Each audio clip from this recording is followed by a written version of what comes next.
Hey guys, welcome back to my channel, Knowledge Central, where I get to share mostly my experiences and also through the journeys of um, my bachelor's, master's, and also things I learned from work.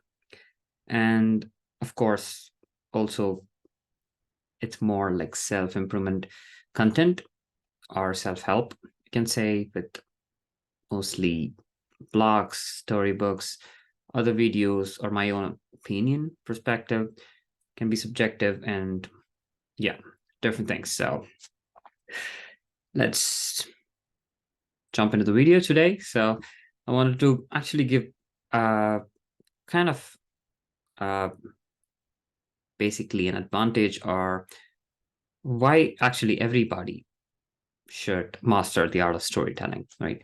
And the magical science behind it, because it's something which is really crucial. I mean, it's almost like how important communication is. Like you are who you represent as. Like you're how much as you communicate and how much you talk. So unless you start talking, nobody knows how much you know, what's your experience, what's your expertise. So you are basically to the level of communication you basically give, right? It can be in a job interview, it can be, in a TED talk, or it can be in a workshop, a public speaking event.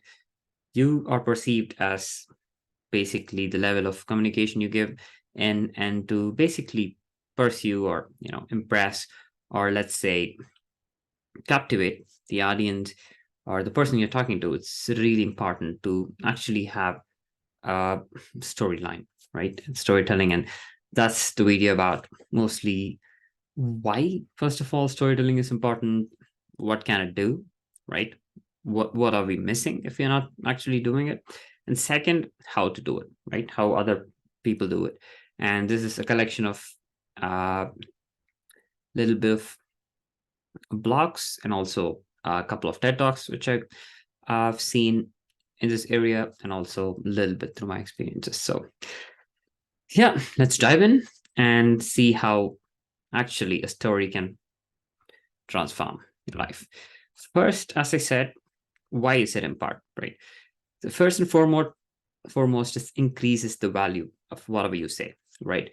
It can be, especially when you're selling, if you're a salesperson, right? Or if you are going for an interview, or if you want to get something, instead of saying it in a normal way, if you actually put a story behind it, especially if you started with something more of an emotional connect or something of a base, and then tell why is it important, how does it changes your life, and how does it help the other person, and then come to basically the selling point. Or imagine if you're asked to introduce yourself, right? uh there are two ways of telling it, right? We all have our resume and CV, and then just you know telling the headings of all the sections is also an introduction. But when you put a little bit of context, and when you say what actually made you choose a particular career path, it can be really small, it can be really emotionally touching, where you walked into certain thing and then you saw, and then it literally transformed and you want to grow, learn more into it. Then you took up the masters here, and then how going abroad literally shaped to a person and gave you some skills which you're going to use to solve the problem in a particular company. And that's how you create more value, right? The second one was a much more of a personal touch, along with a more genuine and uh, honest way to actually tell the same thing, but in a more interesting way. So it literally adds more value, period, to your words, right? Second, it gives you much more weight. A person telling something in a more abstract way than when you put in the story, it has a much more connect. People remember more, so it has a much more weight. And third, the output, right? The perception of the listener is going to be much higher. First of all, he or she is not only going to remember what you said, but also the way they perceive is going to be on a different level, right? It's going to have an emotional connect on that, right? Especially when you say something and you put a story behind it, when you put context behind it, when you actually have, uh, especially when you relate it to the other person, that is a huge game changer. Right? So the output of the perception, received from the other listener is also quite huge. So one of the reasons where we need to bring in story. Second, as I already mentioned, it mostly tries to have an emotional connect, right, with you or the other person. The idea is, tap into, the emotions, the empathy and sympathy, and usually humans are also wired towards feeling the same emotion when you speak with the same emotion. Imagine, for example, if I ask you, what's your most favorite thing to do in the weekend? And when you talk about it, what happens, if you clearly notice, is your eyebrows lit up and your voice pitch goes up and you have an amazing fun, your eyes light up, you start, feeling that passion towards whatever you do, right? Whatever you love. It can be a sport, it can be uh, artistic, musical instrument, doesn't matter. But when you say that, your entire body vibrates in a total different level, right? And then you literally transform that to the listener, right? And especially for the listener, he or she also probably, lifts up their eyebrows. They probably light up. They're like, wow, this person is more passionate. And then you literally get that vibration and connect. So that's the second important thing, where when you tell a story, it literally draws the audience to have the emotional connect. And finally, it's basically much more of a neuroscience behind this, where it releases feel good hormones, right? So I've talked in another video where most of the things I also talk about is, at the end of the day, makes you much more, make you feel better. It's because of this four feel good hormone, right? Dopamine, oxytocin, serotonin, and endorphins.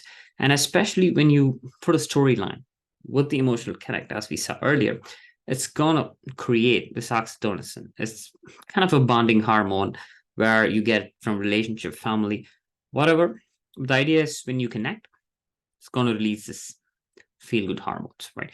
And that's why sometimes movies feel really well, and especially most of, for example, some songs, especially when people understand the lyrics and then they relate to their life, and then they actually feel real good. Why? Because it also releases similar feel good hormones. When you have a story, when you portray it in a different way, it's gonna create the attachment, it's gonna make feel good hormones released. What happens with the feel good hormones?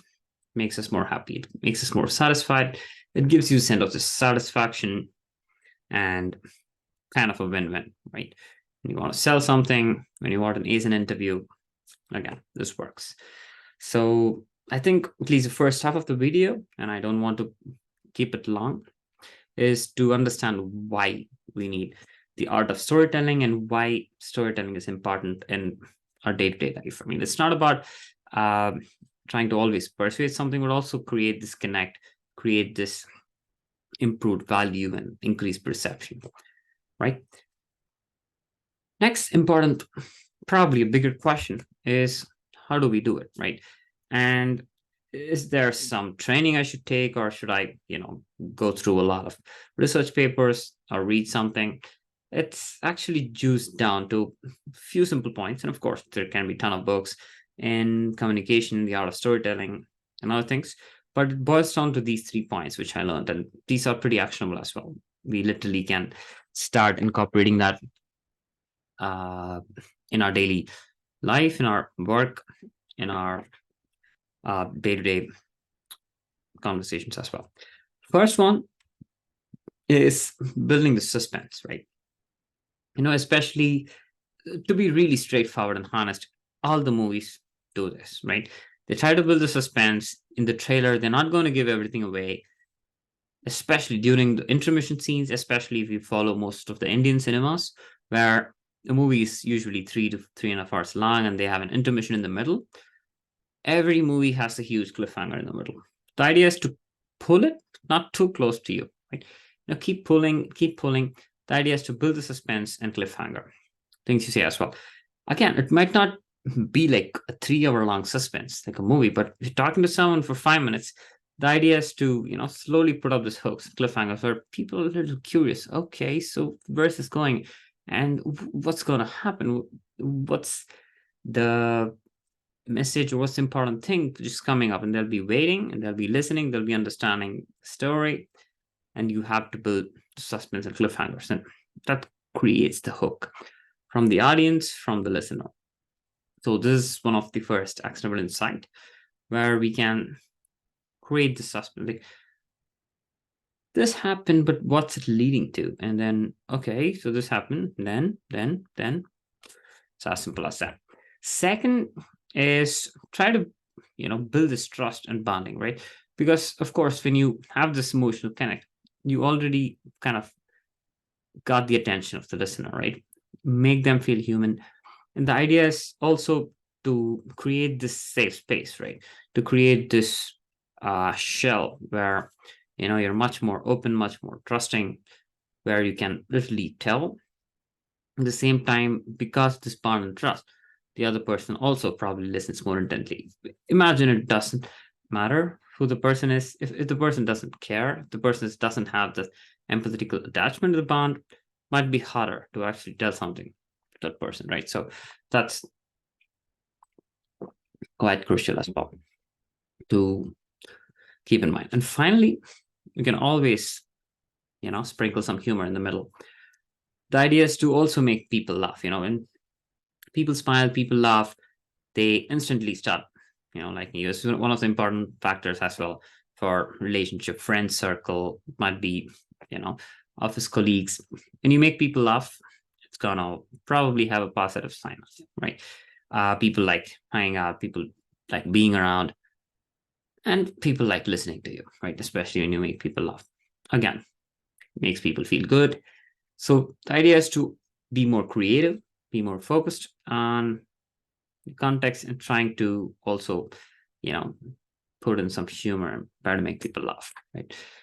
And there are really important things to also keep in mind when you're trying to tell a story, because everybody tries, everybody wants to be a better storyteller, everybody tries to put an effort, but we need to be really careful, like what not to do. And this is really important, which we might not learn because the other person is never going to tell, right? The other person is never going to be like, I'm not happy hearing to you. It's not that. It's going to be mostly internal, and you will probably even realize that you're probably pissing off the other person. You're probably making them much more worse than they were before meeting you, right? So what are some things to actually keep in mind? First is basically the idea is not to give them stress, right? When you're in, probably imagine a lecture where you don't like the professor's boring, and you don't like the subject, you're going to feel stressed, right? And cortisol is one of the things which actually develops stress. Uh, so basically, what not to do is give them high cortisol, right? Simple as that. That correlation with stress. So basically, when do you want to, when do you make the people stressful, is basically trying to tell something which they cannot tolerate, right? Imagine, the person is not going to like it. Imagine you're talking to a vegan person. You're not going to talk about how to make some chicken curry or something, right? Because the person cannot tolerate that. And that's really important to understand the tolerance. Second is irritability. It's going to cross stress. And third is being uncreative, like saying something too mainstream and probably something which is pretty much everybody knows. It's like given, but you just keep trying to tell it in order to say something, but everybody knows. It's much more clear. So we can try, to be more creative. So being uncreative is also not a great idea. So try to make it much more creative, because most of the presentation or conversations you're having, it's not going to be long, like a 3-hour movie, right? It's going to be short. It's going to be 5 minutes, 10 minutes, 15-minute presentation. And most of the TED speakers or TED Talks, they know it's going to be max 15, 20 minutes long. So try to keep it creative. Try to keep it more emotional, empathetical, and try to make sure you add humor to it, make people laugh. Not going to be easy. something to keep in mind. And being too critical about something, right? That's also something which you should keep in mind, right? You need to have the space where people can, digest the information coming in, and they have this elastic bandwidth where they can, move around. So might be right, might be wrong, but not to be too critical.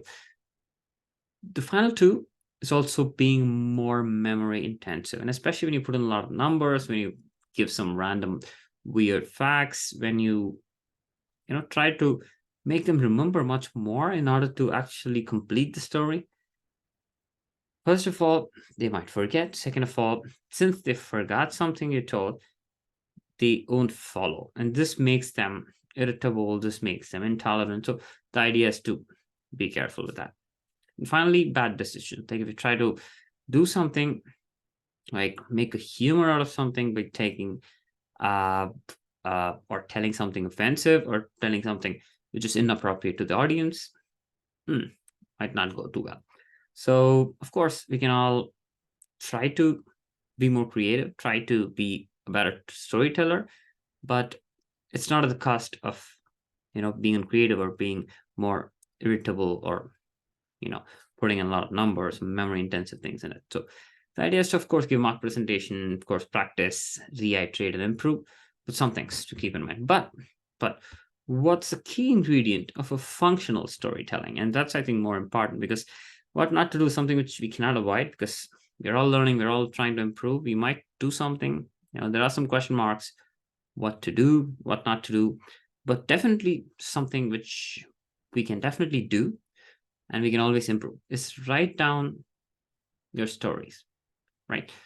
If you're going for a presentation, if you're going for an interview, if you're going to meet somebody new, the idea is to always have a collection of your stories, right?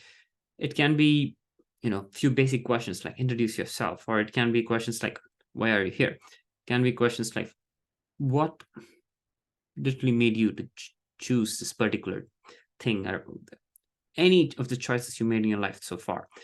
Everything has a story behind it. We just need to put it down, write it down, type it out. I would definitely recommend pen and paper to just pour it out, right? Just start with some basic questions like, who are you? Introduce yourself. If somebody asks you, like, what do you do?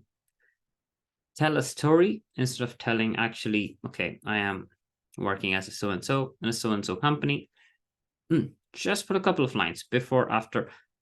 The idea is to, have a more impactful, memorable conversation, right? And keep in mind the feel good hormones, emotional investment, emotional attachment, and try to use it wisely, especially given the time, especially given the chances, right? You might not be having multiple interviews for your dream job, right? If you're going to meet somebody, or if you are on a date, you never know, right? If you're meeting your dream person, uh, you're not going to mess it up. But make sure you have your stories trimmed and chiseled so that it can actually have an amazing impact. So, as I always say, it's really important to keep practicing, keep trying to get better every day, and we really become what we repeatedly do and think of. So, let's all practice how to become a better storyteller and, try to be a better version of ourselves. With that, I think I close this video. I hope it was pretty informative. At the same time, it was not too in detail or technical. The idea is to keep it light, just to shower the importance of storytelling and basically, try to step up your life. So have a wonderful day ahead, and hopefully see you guys in another video soon.